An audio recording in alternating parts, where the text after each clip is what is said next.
Hello friends, एक बार फिर से स्वागत है आप सब लोगों का मेरे YouTube चैनल में। आज हम लोग पढ़ने वाले हैं 6th क्लास सिविक का चैप्टर नंबर 2, जिसका नाम है डाइवर्सिटी एंड डिस्क्रिमिनेशन। सबसे पहले मैं आपको बता दूं उसके टाइटल के बारे में। डाइवर्सिटी का मतलब होता है जैसे हमारे इंडिया के अंदर बहुत सारे अलग अलग प्रकार के लोग रहते हैं। अलग अलग का मतलब ये हो गया कि वो अलग अलग प्रकार के कपड़े पहनते हैं, उनका कल्चर अलग है, उनके ट्रेडिशन अलग है, उनके खाने पीने के तौर तरीके अलग है और रहने के तौर तरीके भी अलग हैं। और डिस्क्रिमिनेशन का मतलब होता है उनमें जो विभिन्नताएं हैं वो किस तरह से एक दूसरे से बहुत ज्यादा अलग है। तो इस चैप्टर में हम लोग ये जानने वाले हैं कि हमारे इंडिया में कौन सी डाइवर्सिटी है और किस प्रकार का डिस्क्रिमिनेशन हम लोगों को देखने को मिलता है। तो चलो करते हैं इस शानदार वीडियो की शुरुआत। सबसे पहले जानेंगे डिफरेंसेस और प्रेजुडिस के बारे में। मैं बता दूं आपको यहाँ पे डिफरेंसेस आप जानते हैं जिसमें होता है अलग अलग चीजें, और प्रेजुडिस का मतलब होता है पूर्वाग्रह। पूर्वाग्रह का मतलब पहले से जब हम किसी व्यक्ति के बारे में कोई धारणा बना लेते हैं कि ये तो ऐसा है, वो होता है पूर्वाग्रह। चलिए इसी को आगे डिटेल में पढ़ते हैं। बहुत सारी ऐसी चीजें हैं जो हमें हम बनाती है कि हम किस प्रकार से रहते हैं, कौन सी भाषा बोलते हैं, हम क्या खाते हैं, क्या पहनते हैं, कौन से खेल खेलते हैं। ये सारी चीजें मिलके हमारे व्यक्तित्व का निर्माण करती है या हमारा निर्माण करती है। लेकिन ये जो चीजें हैं वो हमारी ज्योग्राफी और हमारी हिस्ट्री, जहां हम रहते हैं, उससे बहुत अधिक प्रभावित रहती है। जैसा कि आप देख सकते हैं इंडिया में इतने सारे स्टेट्स हैं और अलग अलग स्टेट्स में रहने वाले लोग जो हैं उनका खाना पीना, रहना, भाषा, सब कुछ अलग अलग प्रकार का होता है। तो इससे आपको एक आइडिया मिला कि इंडिया किस प्रकार से डाइवर्स यानी लोगों से विभिन्न है। इसके बारे में और जानने के लिए चलिए और कुछ पॉइंट्स देखते हैं। दुनिया में मुख्य रिलीजन्स है वो 8 है, और हमारे लिए गर्व की बात है सारे 8 रिलीजन्स है वो इंडिया में प्रैक्टिस किए जाते हैं। और इसके अलावा 1600 लैंग्वेजेस हमारे यहाँ पे लोग बोलते हैं जो उनकी मदर टंग के रूप में काम में ली जाती है। और इसी के साथ साथ में कम से कम 100 प्रकार के डांस फॉर्म है जो इंडियंस फॉलो करते हैं। फिर भी हमारी जो डाइवर्सिटी है उसको सेलिब्रेट नहीं किया जाता है। इसका मतलब ये है कि हमेशा हम लोग विभिन्नताओं में बटे हुए नहीं रहते हैं और हम लोग एक दूसरे के साथ में विभिन्न या अलग होने के बावजूद सुरक्षित एक दूसरे को महसूस करते हैं। हमारे जैसे लोग जो कुछ अलग दिखते हैं, पहनते हैं, बोलते हैं, खाते हैं, पीते हैं, वो ही हमारे साथ में बहुत मिलजुल के रहते हैं। उनमें किसी प्रकार का कोई भेदभाव नहीं मिलता है। कई बार हम ऐसे लोगों से मिलते हैं जो हमारे से बिल्कुल अलग होते हैं, हमें बड़ा अजीब और अनफेमिलियर लगता है। क्यों? क्योंकि उनके ट्रेडिशन, कल्चर, रहना सहना, खाना पीना बिल्कुल अलग होता है। वो हमसे अलग क्यों है? इसके कई एटीट्यूड्स और कई ओपिनियंस हो सकते हैं कि वो हमारे से अलग हैं। प्रेजुडिस के बारे में हम लोग पढ़ते हैं। नीचे दिए गए कुछ स्टेटमेंट्स हैं जो रूरल पीपल के बारे में, अर्बन पीपल के बारे में है। इनको पढ़ने के बाद में आप आसानी से समझ पाओगे कि प्रेजुडिस, जिसे हम लोग हिंदी में पूर्वाग्रह कहते हैं, किसी के बारे में पहले से कोई धारणा बना लेना, वो क्या होता है। रूरल पीपल के बारे में अधिकतम लोग सोचते हैं इंडिया के 50% से ज्यादा लोग विलेज में रहते हैं। विलेज में रहने वाले लोग मॉडर्न टेक्नोलॉजी का इस्तेमाल नहीं करते हैं, और जब पीक हार्वेस्टिंग और प्लांटेशन सीजन होता है तो गांवों के जो लोग हैं वो 12 to 14 आवर्स अपने फील्ड में काम करते हैं, और विलेजर्स को फोर्स किया जाता है कि वो गांवों को छोड़ के शहरों में काम करने के लिए आ जाए। अब अर्बन पीपल की बात करें, शहर के लोगों की बात करें, उनका जीवन आसान होता है। यहाँ लोग बिगड़े हुए आलसी होते हैं, और शहरों में रहने वाले लोगों के पास में एक दूसरे के लिए टाइम बहुत कम होता है। वो केवल पैसे की परवाह करते हैं। लोगों की उन्हें कोई चिंता नहीं होती है। शहर में रहना थोड़ा खर्चीला है, और उनका अधिकतम जो पैसा है वो रेंट और ट्रांसपोर्ट पे बीत जाता है।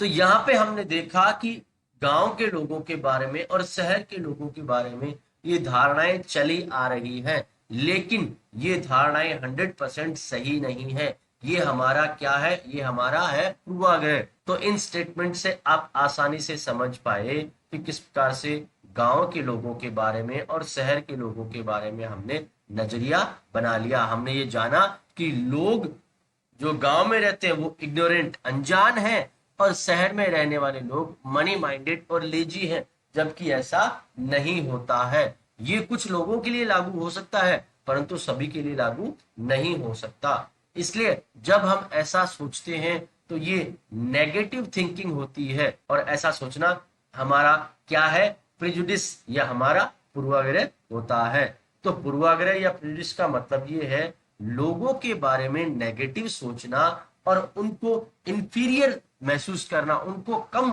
महसूस करना। जब हम किसी के बारे में एक विशेष प्रकार से सोचते हैं, उसे कम रेस्पेक्ट देते हैं, तो ये हमारा प्रेजुडिस या पूर्वाग्रह होता है। जैसे हम लोग एक एग्जांपल लेते हैं कि इंग्लिश है, बहुत अच्छी लैंग्वेज है, बेस्ट लैंग्वेज है, उसके अलावा कोई लैंग्वेज इतनी अच्छी नहीं है। तो ये क्या है? ये हमारा प्रेजुडिस है। हम एक लैंग्वेज को नेगेटिवली प्रेजेंट कर रहे हैं लोगों के सामने, क्योंकि जितनी इंपॉर्टेंस इंग्लिश की है उतनी इंपॉर्टेंस अन्य भाषाओं की भी है। इसलिए हम लोग ये नहीं कह सकते इंग्लिश और इंग्लिश बोलने वाले लोग अच्छे हैं, जबकि वास्तव में सभी भाषाओं को बोलने वाले लोग अच्छे हैं या अच्छे हो सकते हैं।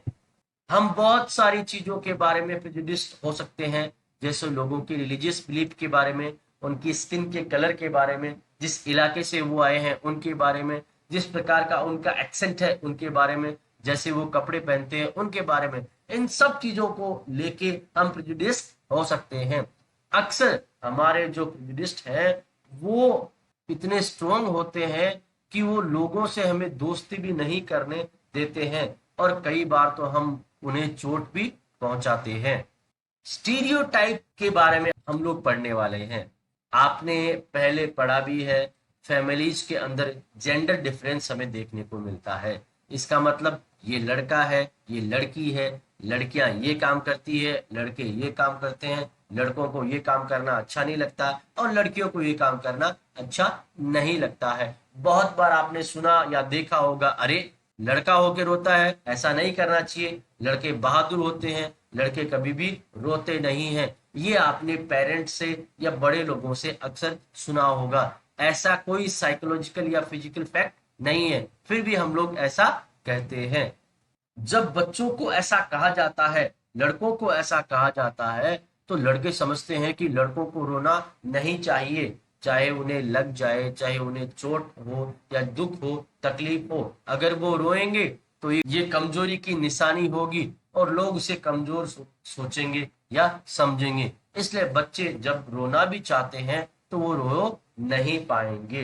तो ये भी हमारा क्या हो गया? एक स्टीरियोटाइप। स्टीरियोटाइप का मतलब हो गया एक विशेष जेंडर को एक विशेष कैटेगरी में हम लोग बांध लेते हैं। ये हमारा स्टीरियोटाइप है। जैसे हम लोग कहते हैं लड़कियों को सजना संवरना अच्छा लगता है, ये जरूरी नहीं है, लड़के भी सज संवर सकते हैं, लेकिन हमने ये स्टीरियोटाइप बना लिया है जिसमें गर्ल्स को और बॉयज को अलग अलग क्वालिटीज के साथ में जोड़ दिया है। तो ये हो गया हमारा स्टीरियोटाइप। जब हम लोगों को इन स्टीरियोटाइप में फिक्स कर लेते हैं कि वो एक विशेष कंट्री के हैं, रिलीजन के हैं, सेक्स के हैं, रेस के हैं, इकोनॉमिक बैकग्राउंड के हैं, या कंजूस है या आलसी है, क्रिमिनल है या वो डम्ब है, तो ये क्या है? ये बहुत ही गलत नजरिया होता है।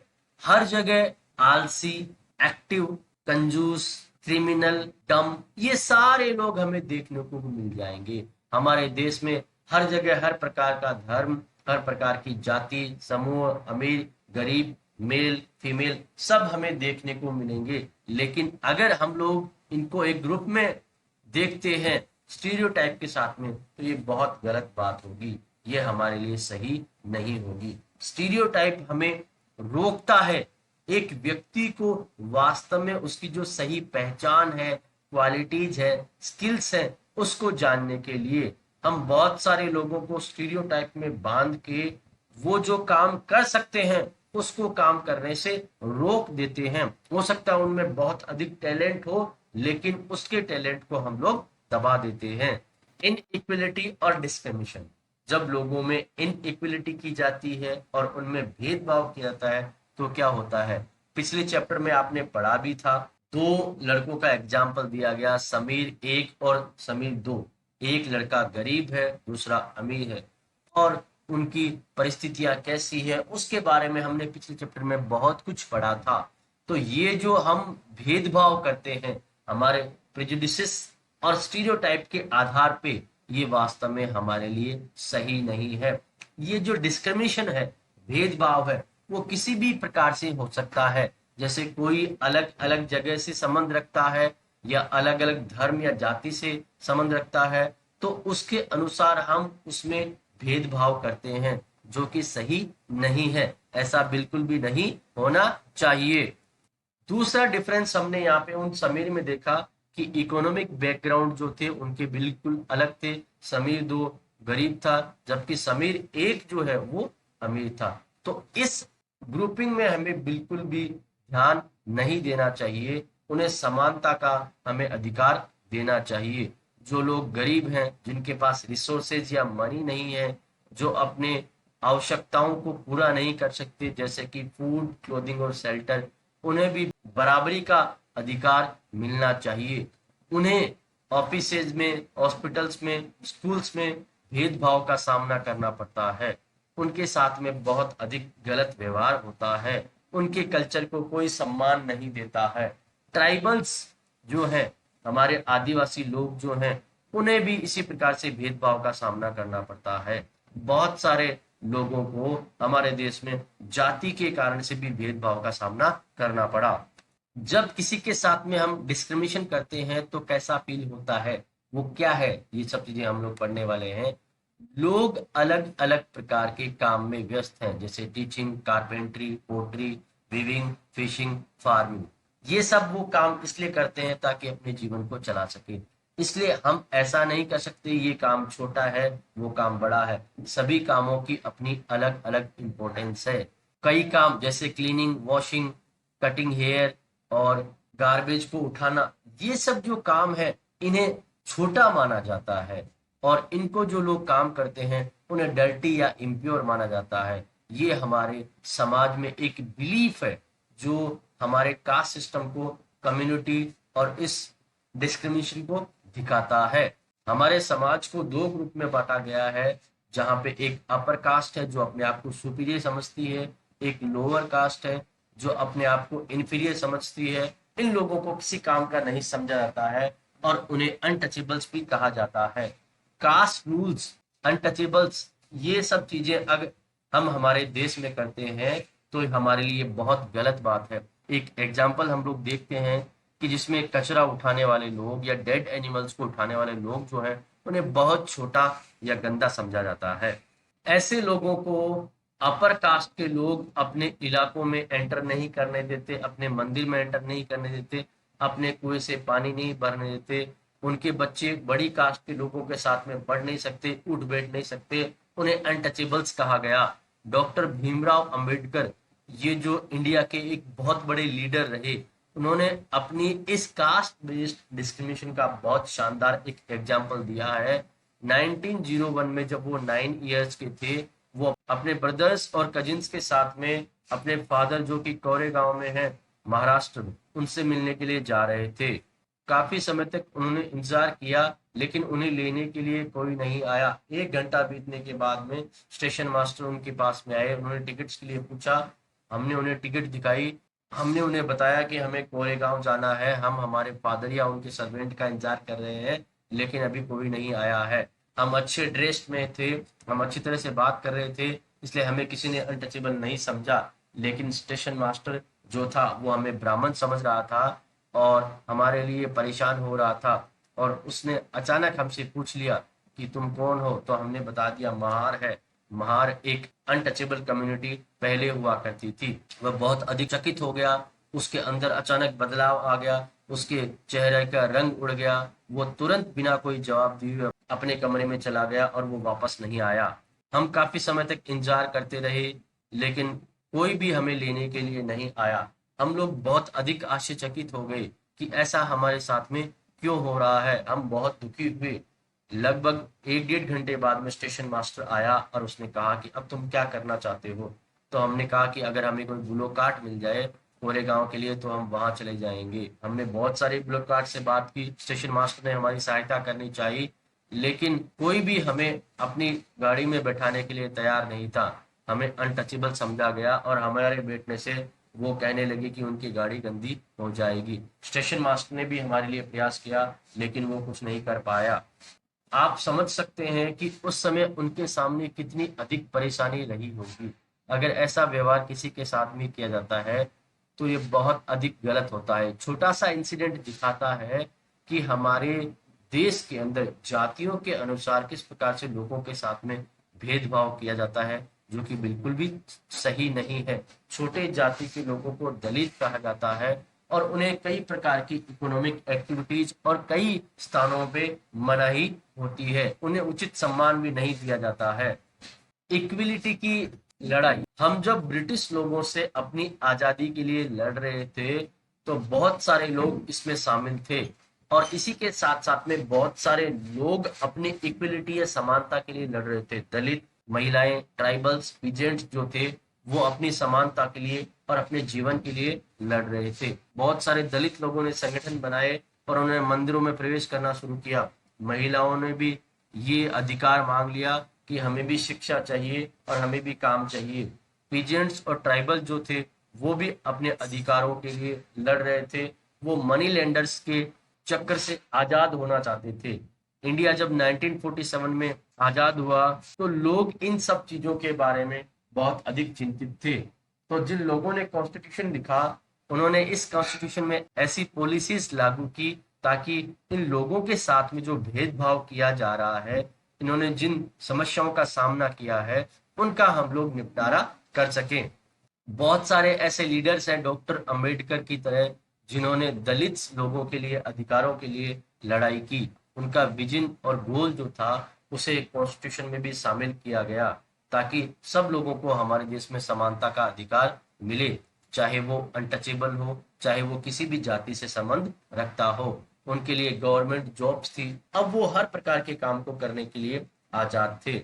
हमारा कॉन्स्टिट्यूशन ये कहता है कि सभी लोगों को समानता का अधिकार है, चाहे वो किसी भी धर्म, जाति, समुदाय को बिलोंग करते हैं। उनमें किसी प्रकार का भेदभाव नहीं होना चाहिए और हमारी सरकार को भी उन्हें समानता का अधिकार देना चाहिए। इसलिए इंडिया एक सेक्युलर कंट्री है जिसमें अलग अलग धर्मों के अलग अलग विश्वास के लोग रहते हैं। वो अपनी अपनी मान्यताओं और अपने अपने ट्रेडिशंस को बिना किसी भेदभाव के अपनाते हैं और हमारी यूनिटी के लिए एक बहुत बड़ा ये इम्पोर्टेंट एलिमेंट है। इसी के कारण से हम लोग प्यार प्रेम से रह पाते हैं। ये हमारे आइडियल्स हैं, इन्हें हमारे कॉन्स्टिट्यूशन में शामिल किया गया है और ये चैप्टर हमें बताता है कि आज भी हमारे देश में इनइक्वलिटी देखने को मिलती है। इक्विलिटी एक ऐसी चीज है जिसके लिए हमें संघर्ष करना होगा, वो अपने आप नहीं आएगी।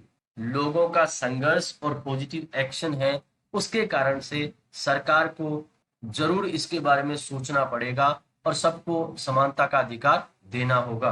दोस्तों, मैं उम्मीद करता हूँ ये वीडियो आपको पसंद आया होगा। इस सब्जेक्ट के अन्य वीडियोस देखने के लिए, इसी के साथ साथ में इस क्लास के अन्य सब्जेक्ट को देखने के लिए प्लीज हमारे चैनल को सब्सक्राइब करें। Thank you so much.